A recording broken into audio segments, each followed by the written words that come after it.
পাদ সবাই মারে।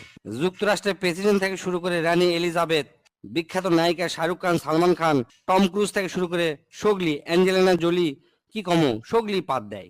বিশেষজ্ঞদের মতে পাদ 4 প্রকার। এক নম্বর হচ্ছে ঠাস পাদ, আর হচ্ছে ফুস পাদ, আর হচ্ছে কুইয়া পাদ, আর ঝোল পাদ। 1 নম্বর ঠাস পাদ হচ্ছে মানুষের আবেগ নিয়ে খেলা করে, ওটা হচ্ছে ঠাস পাদ। এল্লা পাদ সাধারণত হরেক রকমের মন মাতানো সুরের সাথে নিজেদের আগমন ঘটায়। শব্দ দূষণের অভিযোগ পাওয়া গেলেও এই পাদ বেশিরভাগই বিনোদন দেয়। জোরে জোরে পাদের শব্দ শুনে মানুষজন হাসাহাসি করে, ই অক দোষ দেয়, উই অক দোষ দেয়, সেজন্য চরম একটা মজা হয়। 2 নম্বর হচ্ছে ফুসপাদ। এ পাদ নিজেকে মুক্ত করার জন্য পায়ে পতত আসে আকুপাকু করে, তারপর শব্দ ছাড়া ফুস করে বের হয়, একই হচ্ছে ফুসপাদ বলে। এল্লা পাদের কোনো সাধারণত অস্তিত্ব নাই, গন্ধ শুনলে এল্লা হচ্ছে অস্তিত্ব খুঁজে বের করা লাগে। এল্লা পাদও পরিবেশ দূষণ করে থাকে। 3 নম্বর হচ্ছে কুইয়া পাদ।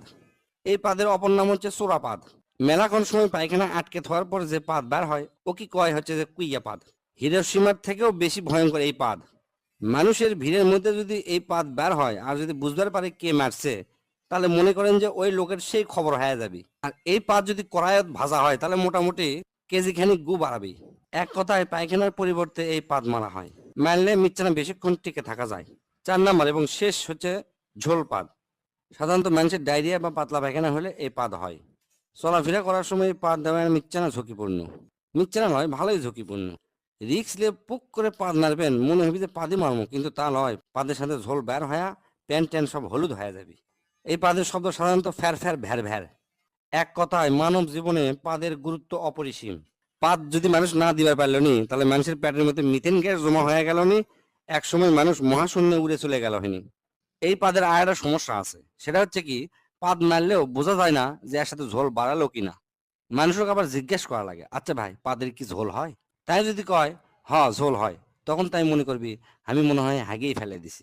আবার মনে করেন যে হাঁটতে হাঁটতে চিন্তা করছেন যে পিছন দিকে ঠান্ডা লাগিচ্ছে বা প্যান্টটা ভিজে গেছে, তখন মনে করবেন যে এই পাদের থেকে ঝোল বাড়াছে। এই 4 প্রকার পাদের মধ্যে প্রথম দুটো একটু আরামদায়ক, মানে দেওয়ার পরে শান্তি পাওয়া যায়, কিন্তু পরের দুটো হচ্ছে যে খুবই সাংঘাতিক। তাই যাই যেটি থাকেন বুঝে শুনে পাতবেন, পাতলে পেট ক্লিয়ার হয়, পেটের গ্যাস বের হয়ে যায়, খুবই আরামদায়ক একটা জিনিস।